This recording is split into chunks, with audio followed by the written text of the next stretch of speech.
அன்பே சிவம் மனமே குரு.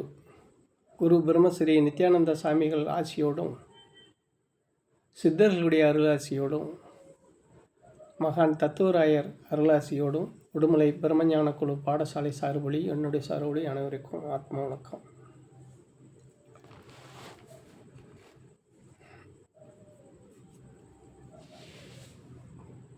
இந்த ஆன்மீக பாதையில் நம்ம வர்றோம் அப்படின்னு சொன்னால் எல்லா இன்பங்களையும் எந்த துன்பங்களும் இல்லாமல் நல்லபடியாக வாழ்ந்துட்டுருக்கிறவங்க யாரும் அவ்வளோ சீக்கிரம் இதுக்கு வரமாட்டாங்க. அந்த வாழ்கிற வாழ்க்கையில் ஒரு சில அவங்களால சமாளிக்க முடியாத, அவங்களால தீர்வு காண முடியாத ஒரு சூழல் ஏற்படும் போது தான் இந்த மாதிரி ஆன்மீக தேடல் அவங்களுக்கு வரும்.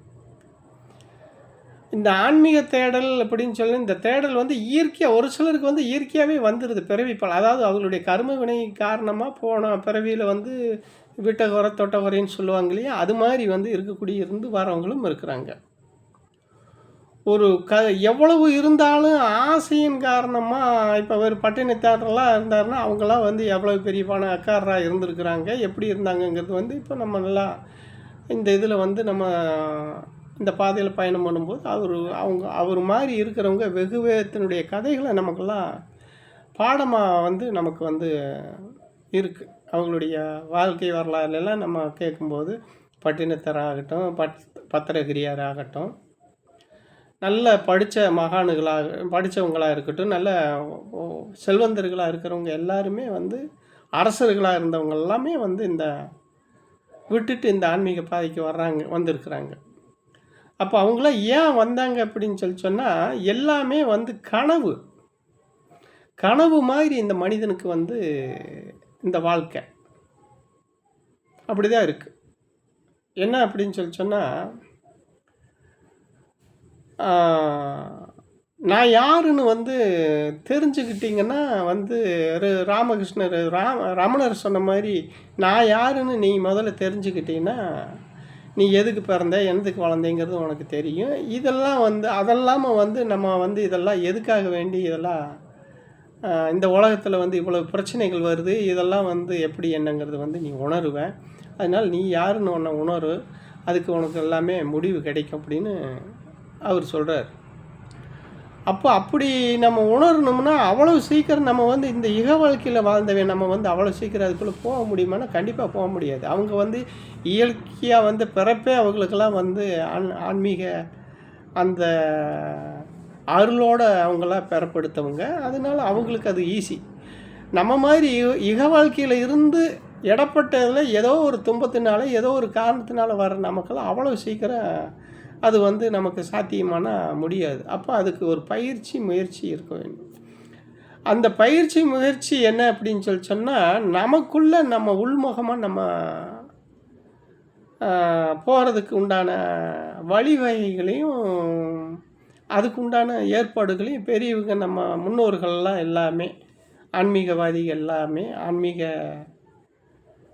பெரியோர்கள் எல்லாமே நமக்கு அந்த வழிவகைகளை சொல்லி எழுதி வச்சு போட்டு போயிருக்கிறாங்க. அதுலேயும் குருமார்களும் அதைப்படி நமக்கு இப்போது குருமார்களும் இருக்கிறாங்க. இப்போ அந்த மாதிரி சரியான குருமார்கள்ட்ட போய் அதை பற்றி தெரிஞ்சு நம்ம உள்முகமாக இந்த பயிற்சியில் மேற்கொண்டு நம்ம பயணம் பண்ணணும் அப்படின்னு சொன்னால் நமக்கு அந்த நிலை மாறும். அப்போது இதுக்கு என்ன சொல்கிறாங்க அப்படின்னு திருமூலர் சொல்கிறாரு. அப்போது ஒன்றை நீ தெரிஞ்சுக்கிட்டீங்கன்னாத்தான் மற்ற விஷயத்திலவே நீ கால் எடுத்து வைக்க முடியும். அதுக்கு சொல்கிறார், தன்னை அறிந்தால் தனக்கு ஒரு கேடு இல்லை, தன்னை அறியாமல் தானே கெடுகின்றான், தன்னை அறியும் அறிவை அறிந்த பின் தன்னை அர்ச்சிக்கத்தான் இருந்தானே அப்படின்னு திருமூலர் சொல்கிறார். தன்னை அறிஞ்சிட்டாலே எதுக்கு பிறந்தே எதுக்கு இந்த மாதிரி இருக்கேன் அப்படிங்கிறது புரிஞ்சிரும் உனக்கு அப்படிங்கிறது சொல்கிறார். அப்போ அந்த வகையில் பார்த்தீங்க அப்படின்னு சொன்னால் நம்ம தன்னை யாருன்னு அறியணும். அப்போ தன்னை அறிஞ்சிட்டா அப்போ அதுக்கு ஒன்று சொல்கிறாங்க, தன்னை அறிஞ்சால் இப்போது அதுக்கே சொல்கிறாங்க. அது வந்து பார்த்தீங்க அப்படின்னா, இதையே தன்னை அறிந்தால் இன்பம், தன்னலம் துறந்தால் பெரும் பேர் இன்பம். தன்னை அறிஞ்சா இன்பம்.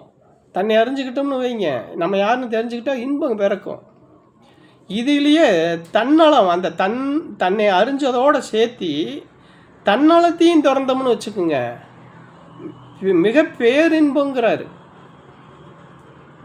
சரிங்களா? தன்னலத்தை திறக்கிற போது, தன்னை அறிஞ்சு தன்னலமும் திறக்கிற போது மிகப்பெரிய பேரின்பம். அப்போது தன்னலம் திறந்தால் பெரும் பேர் இன்பம் அப்படின்னு சொல்லி சொல்கிறாங்க. அப்போ தன்னலம் திறக்கணும், தன்னை தெரிஞ்சுக்கணும், தன்னலமும் திறந்துட்டோம்னா, தன்னலத்தை விட்டுட்டோம்னா, சுயநலம் இல்லாமல் பொது நலத்தோடு வாழ்ந்து அப்படின்னா நமக்கு பெரும் பேரின்பம் கிடைக்கும். அப்படிங்கிறது வந்து பெரியவங்களாம் சொல்லி கொடுத்துட்டு போயிருக்கிறாங்க. அதன்படி வாழ்கிறதுக்கு நம்ம முயற்சி எடுக்க வேணும் அப்படின்னு தான் உங்களை எல்லாரையும் கேட்டுக்கிறேன். அனைவருக்கும் ஆத்ம வணக்கம்.